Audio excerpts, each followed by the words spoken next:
growing up in Morristown, how has that developed the guy that sits here in front of me now?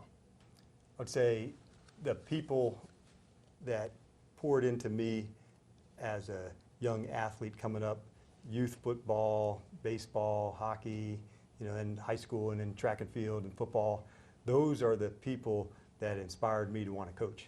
So here I am at 7 or 8 year old playing football and through into high school. So before I went to college, like I had a clear vision of what I wanted to be. I wanted to be a coach. Really? And I enjoyed being on the teams. I think I said earlier today I've been on over 75 teams in my life. I went back and counted them up from 7 years old to today, and that really made an impact on me. The people that taught me the game, taught me the way, and so like I connected to them. I looked up to them. They were some of my best mentors. They didn't even know they were doing it, but just caring about us, teaching us the game, how to play, being a competitor, what that stood for. That molded me to know, like, I want to be like them and I want to coach. So I went to college thinking I would go in there, get my teaching certificate. I was an elementary ed major, and I would go back and teach elementary school and coach high school ball and track and do all that. And then I said, well, you don't even have to teach. You can just coach and teach. And so that's when I was in college was when I thought, hey, I'd really like to do this as the profession. Before we get to the football part, your wife, Yep. How did you guys meet? We met in school, and so at Salisbury. And so Stacy's family is local to here, so between her family, mine, a lot of East Coast ties, like the Commander fan base just got bigger. And but yeah, so that's my ride or die. We've been together for 29 years. 29 years, that's a long time. Yeah, we got married when we were 12, so it was cool. Nice, good. Let me try to do the math. Yes, no, it's when you have somebody to go on this ride with you, it takes a special person. And so she's, ride or die with me, and moves of all over. It's in the teens, the amount of times we've moved from East Coast, West Coast, Midwest, and now back here to where we belong. So yeah, she's been with me everywhere. And where do you think you'll end up here in this area? Because you just said you moved in the teens. What are you looking for in this community? I think just one, I want to be a part of the community, knowing that, I'm the coach here of the team, but I'm also a part of it. So I've had history with some of the people in this area. Through our foundation, we were involved with TAPS, which is Tragedy Assistance Program for Survivors. So they're based here in DC. And so if I wasn't coaching or teaching, I would have probably choose the route of the military. I think they've demonstrated to me what team is better than anybody's ever done it. And so being involved with the military here, and I'm currently involved with a program called MVP. It's called Merging Vets and Players. And it's retired combat vets and ball players and fighters and their transition after the game, and creates another locker room, so to speak. Because when you take the uniform off in the military, you take the jersey off, you can feel like you lose some identity that goes with that. So having part of that program is very important to me. So I helped start the chapter in Atlanta, same thing in Dallas, and I certainly hope to help do that here. There's plenty of former combat vets and ball players and fighters in this area that still need that community. It's a workout, but also the locker room to talk and have people that, the military will never be sports. Like in sports, I don't compare, but one thing that is, you can't describe is this connection between teammates. Soldier to soldier, player to player, and so they do share that. And so that transition is hard for any ball player or soldier, and so we try to help them with that. As a guy who's been in the league for over 2 decades, you know what fan bases are like. Yep. Got to tell you, when they heard Dan Quinn, this fan base went, wait a second, that guy had a star on his sweater. But Salisbury, those colors, pretty close to that. Yep. My high school is this too. Really? Yeah, so Morristown High, it's maroon. And so going to Salisbury, and it does feel like every once in a while you find the right spot for the right person at the right time. And I feel like that's here with me. And so that's why I'm all lit up about, being here and helping this fan base to go, like, where else would you rather be? For a fan base that doesn't care, no, you'd rather be everything all in to know how important having a really good football team is, for this area. Like, I know that, and I want to be a part of that. And then that's where you can make your mark. You said something in the press conference. I knew it during the research, a lot of people who lose a job, they just kind of go down a path and may blame others, may not. You went inside and tried to figure out what you could do better the next time around. Where does that come from? And what did you learn about yourself? Yeah, I learned a lot. And so some of the time in the off season we spend in Hawaii. So during that, few months you can be at, whereas, an awesome place and still be really depressed and bummed. But I knew I wanted to make the pain worth it. I wanted to get the lessons so I could make sure when this lap came again, not only did I know what some blind spots were, I'd be better for it. And so that's what I decided to do. And in the business world, they may call that a 360, and I'd done that.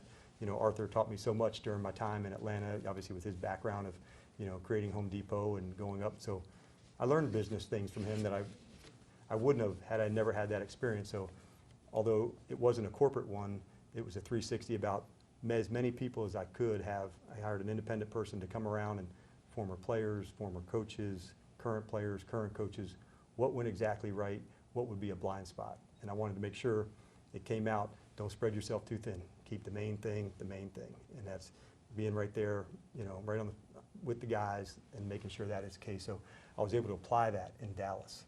And it was a good lesson for me. It was a hard lesson, but it was also one that you learn from those adversity moments and the success. I'd love to say we learn as much from the wins as we do from the losses, but that's not always true. And it probably took that L that I took in Atlanta to learn these lessons and go through that process to make sure, hey, when I get here to Washington, that I'm a better coach than when I ever was in Atlanta. Sure. And so that's what I get to go prove. The irony of this date, it is the day that you played and coached, in a Super Bowl. You took the Falcons there. Didn't get the W, but you were there. I don't think that folks who are outside of this game understand how hard it is to get to that point. It is. Explain that to me. And because it takes the entire organization, right, to connect and do that. And so I was very fortunate because I went to the Super Bowl 3 out of 4 years right in a row. I said, it's a pretty good gig. And, people have gone their entire career of playing and coaching and not reaching that. And so when you get to those ones and you get to the loss, obviously, those are hard ones to go through. But I would also say there's nothing like competing for the World Championship. It is the absolute best. And knowing that you may get your heart broke, like I would much rather be into that space to say, take it to the pinnacle and, go for it. But you got to be willing to lay it all out there. And so when it happens when you get it, it's the best feeling because that connection is lifelong. And when you miss it, it stings badly. But you got to be willing to go, all in, and knowing that you might get your heart broke, but you got to go for it. And it's a really cool thing to be in it because it's our whole profession and everything and it's just for that moment. And so it's a blast. It really is. I've covered this franchise since 1994. Yep. Couple of playoff games. That's it. Do you understand this fan base and how much they are starving for a winner and a perennial winner? Well, I know I can't do anything about the past, in the previous 25 or 30 years, but I do know it starts now, and what that looks like from us from here moving forward, and that's what I can control. So, although I can't feel the pain of those years, what I can do is to say, man, I am going to go for it as hard as you've seen anybody go for it to help this fan base and this organization recapture, the importance of it, not just this area, but to the whole NFL.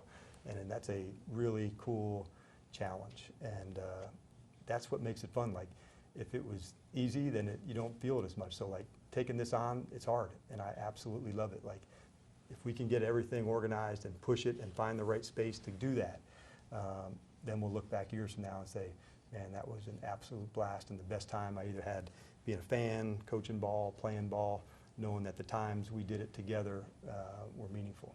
There's not a viewer watching this who hasn't been through the phone call, the one they get that's tremendous, the one where they realize a dream or the next step. For you, when you get phone call, email, text from Josh Harris, Adam Peters, what is that moment like for Dan Quinn? You know what? There's a lot of anticipation, right, for those calls. because you know you took your best shot, and that was in the interview process to go. And then I think you can put your head on the pillow at night saying, man, I turned over every stone. Mm-hmm. I laid out the vision of how we get it on. And then after that, they have to be the one to go. But I knew through the process, I was really prepared for that to go and discuss it. If they hadn't selected me, then we weren't the right fit for one another. Mm-hmm. And so I thought this alignment between Josh, between Adam, between the other ownership group, the fan base, like if they didn't feel that connection, then this wouldn't have been the right place for me. And that's why I feel really cool today, because every once in a while you're at the right place for the right reasons at the right team, and it feels that way for me right now here. Like there was a purpose for me being selected for this one, and I'm going to go for it hard. I knew as a head coach, when you get these moments, like you cherish them. There's only 32 of these in the whole world, and like I'm not going to miss it. I used the Google machine. There's 524 coaches in NFL history. You just said 32 currently. Josh Harris, Adam Peters, before you ever got here, said, we're looking for a coach, but we need a leader. Yep. And talking and hearing from the Micah Parsons of the world. I mean, he was so over the top in his love for you and what you meant to him. What makes a great leader? I think number one, I thought early on, I probably thought leadership was me.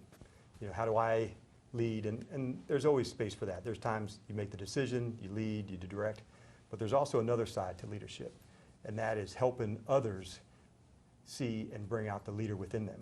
Because in a team environment, if you can really have leaders from within that push these standards and push one another and find this connection and knowing that, like, I do my job so you can do yours, like that's leading. And there's all these little different spaces to lead. It might be a meeting room, on the practice field, in the weight room. Whatever that is, there's moments to lead. And the more of those we create, the better the locker room is, the better the team becomes. I thought early on leadership was just about me. And as I got maybe a little more chrome and a little wiser, I learned leadership is also about having others see the leadership within them, mm-hmm. and being able to draw that out and encouraging them with that, and knowing that leadership is hard, you know, for people to stand out there to go. And if you have standards about what you want to do as a team, it makes leading a lot easier. And you don't ride the roller coaster. This is how we get it on. This is our behaviors. This is what we do. And so that's what I think about it. If I get another shot, will that bleed down to your players? I don't think so, because that was specific to me. This is their shot. They're standing right in their moment right now. And so there could be a player who comes in as, you know, a free agent that maybe somewhere didn't go quite right. And that happens in our league, doesn't it? Where didn't go as good there, but this is what I see you can do. And there's been plenty of examples of that through the year when a guy's on one team and you don't hit the mark and he goes to another club and it takes off. But there was a vision for him, there was a way to feature him and utilize him. And so that player may have, this is my other shot. But the current guys on the team, this is their chance. It's not another one. Like, they're living in it right now and they got to go for it. Like, this is the only year we have. And I really feel that way. Like, it's not 2 years from now, it's not next year, it is all in for this. Because in our game, as you know, that next year is not promised. You know, there's injuries, there's all sorts of things that could derail anybody. So when you get your chance in our league to go for it, man, don't plan for 2027. You know, you got to kick ass right now, right here, and develop and all that to go. And I know Josh and Adam have to have a longer view, but for me and the players, you have to make it about just now. Welcome to the franchise. Thank you, man. Appreciate it, Chick. Absolutely.